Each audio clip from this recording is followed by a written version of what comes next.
Hello everyone, welcome to my channel. আজ হচ্ছে আমার প্রেগনেন্সি 6 মান্থ 10 ডেজ। আর আমাকে দেখে মনে হচ্ছে একটু হাসি খুশি রয়েছি। হ্যাঁ, হাসি খুশি থাকার কারণ আছে, সেটা তোমাদের সাথে একটু পরে শেয়ার করছি।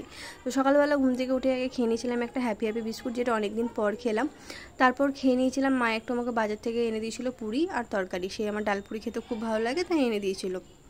আর এখন কিছুদিন ধরে কিছু খাওয়ার পর একটা মিষ্টি খেতে খুব ইচ্ছা করে, তাই একটা জিলাপি বা মা এনে দিয়েছিল। মামি আর মা দুটো জিলাপি এনেছিল, মা একটা আমি একটা করে খেয়ে নিয়েছিলাম। তারপর রোদে গেছিলাম মাম্পিদের বাড়ি একটা জলের বোতল আর ওষুধ নিয়ে, কারণ ওটা আমাকে নিয়ে যেতেই হবে, কারণ ওদের বাড়িতে অনেকক্ষণ থাকি সেজন্য। তারপর মা আমাকে দিয়ে গেছিলো মাছ ভাজা, আমাকে আর মিঠাইকে। ওখানে মিঠাই খাচ্ছে আর আমি খাচ্ছি। বাড়িতে এসে দেখি বাবা একটা ব্লুটুথ বক্স এনেছে, যেটা তো দেখে খুবই খুশি হয়ে গেছি। তারপর দুপুরবেলা খেতে বসেছিলাম। এদিকে ছিল করলা ভাজা, যেটা আমার খেতে একদম ভালো লাগে না, তবু করেছিল। তারপর শশা আর একটা তরকারি ছিল। তারপর বিকালবেলা ঘুম থেকে উঠে একটু রেডি হয়ে বেরিয়ে পড়েছিলাম আমরা পার্কে যাওয়ার জন্য। অ্যাকচুয়ালি যাওয়ার কথা ছিল আমাদের কলোনি মাঠে। তারপর মাম্পি বললো চো আমরা একটু পার্ক থেকে ঘুরে আসি মিঠাইকে নিয়ে আর হিয়ারানিকে নিয়ে। বললাম তাহলে চো। আর মিঠাই এদিকে দেখো হাই করছে।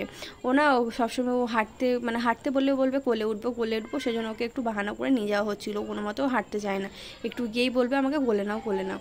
আর এই দেখো আমরা পার্কে চলেও এসেছি। আর এরা দুজন কতটা খুশি হয়ে যায়। মিঠাই রানী কত সাহস দেখো, ও নিজেই দোলনা খাচ্ছে, ওর কোনো ভয় নেই। ও এরকমই। আর সত্যি বলতে ও খুব পার্কে থেকে খুব মজাও করেছে।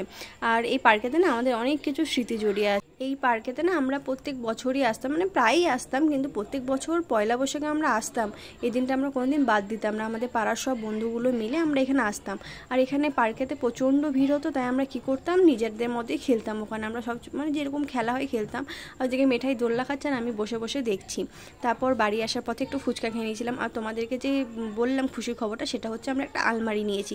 সেটার ভিডিও আর নেওয়া হয়নি, তোমাদেরকে অন্য একটা ভিডিওতে আমি তোমাদেরকে আলমারিটা শেয়ার করবো। আজকে দিনটা বলতে গেলে খুব ভালোই গেছে, কারণ সকাল থেকে দুটো খুশির খবর পেলাম। একটা আলমারি এলো আমাদের বাড়িতে আর একটা ব্লুটুথ বক্স। তো সকাল থেকে খুবই ভালো গেছে। তারপর বিকালটাও একটু ঘোরাঘুরি হয়েছে, আর সেরকম গরমটাও ছিল না আজকে, সেজন্য টোটালি বলতে গেলে দিনটা খুবই ভালো গেছে আমার আজকে।